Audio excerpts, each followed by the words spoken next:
Good morning everyone. I am Dr. Lokesh Kumar, consultant psychiatrist practice at Hyderabad. And today my topic for presentation is sexual dysfunctions in patients with depressive disorder. So first we'll have a brief introduction about sexual disorders and depression. Sexual expression is the essential component of human life along with other basic needs such as food, shelter. So epidemiological and clinical studies show that untreated depressive disorder is associated with impairment of sexual function and satisfaction.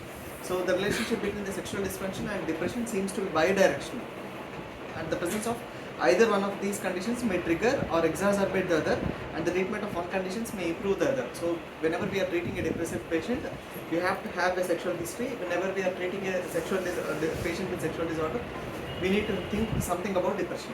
So with this background, we are going into the study with aim to assess the prevalence of sexual dysfunction in patients with depressive disorder. The objectives are to assess the socio-demographic profile in relation to sexual dysfunction and to evaluate the types of sexual disorders in patients with depression. So these are the material methods. This is a cross-section study, and these are also a non-interventional study conducted for a period of 6 months from February to July. All the patients who were diagnosed with depressive disorders according to ICD-10 diagnostic criteria were considered for the study. Males were assessed during the International Index of Erectile Dysfunction to evaluate the type of sexual dysfunction. The inclusion criteria are the age group 20 to 60 years. The patients meeting diagnostic criteria for depressive disorder for the first time according to ICD-10, and patients who give consent for the study. And exclusion criteria, patients who are already on pharmacological management for any psychiatric disorder because they tend to have a sexual dysfunction, and patients on any other medication that could cause sexual dysfunction, and patients with diabetes and hypertension are also excluded from the study. So moving on to results and discussion. So the initial study sample what we considered were 97. Among those, 17 patients were excluded because of various exclusion criteria, and the final study sample was turned out to be 80. So moving ahead with the socio-demographic profile, we found out that majority of the patients belong to 20 to 40-year-old age group. Nearly 60% of the patients. Majority of the patients were female, and majority of the patients were married, and as far as the education status is concerned, majority of the patients were more than did their education of more than 10th class. So this is a scale comparing the severity of depression with sexual dysfunction. We found out that majority of the patients had severe sexual dysfunction. Majority of the patients who had severe depression had more sexual dysfunction, that is 57%, when compared to moderate and mild severe depression, mild. And out of 80 individuals with depressive disorders, nearly 49% they had sexual dysfunctions.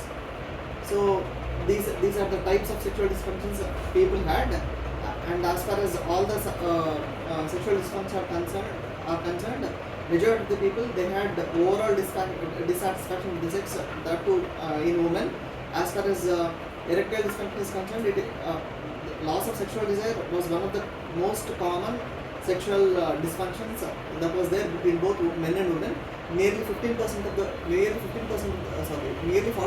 men and 51% of the women they had a decreased sexual desire. So and erectile dysfunction was found in nearly 25% of the men, and intercourse dissatisfaction was found in 25% of the men and 40% of the women, and orgasmic dysfunction was found in 8.5% of the men and 40% of the women.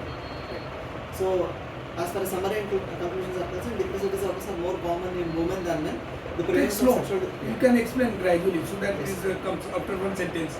So everyone understand. The prevalence of sexual disorders increased with severity of depression. That is what we found out.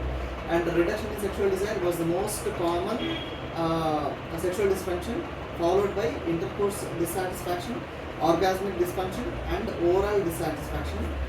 All of them they were more in females when compared to males. So this is the conclusion of our study.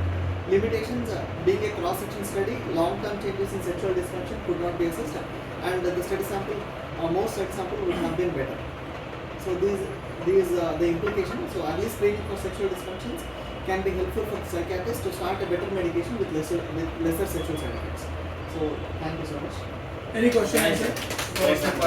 Any question answer? Very clear. Here, one thing we can say here, कि whatever he presented, the same is linked with our sex cycle. First is the desire.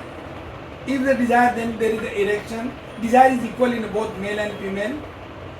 erection, instead of erection, female get the more ejaculation pattern, and orgasm level reach in both equally equal need 50% near about need of both the partners, but that depend upon choices and other things. There, whatever you can explain in your own words. Most of the people, they have decreased libido. That is what we found. Many Okay, studies have is the equal libido ratio is equal in a male and female or different? It is different. What is the ratio between male and female? In women it is more when compared to men. In women it is nearly 50%. In men it comes out to 40%. 35 to 40. More, but it is said that the desire is equal in both the cases. Now, whatever we have done is decrease the sexual desire. Sir. That's it. So there was decreased sexual desire in both men and women. That's the most part. Is the depressive patients. That's Okay, it. What I've done is only in depressive. depressive. Okay, fine, good. Yeah, thank you very much.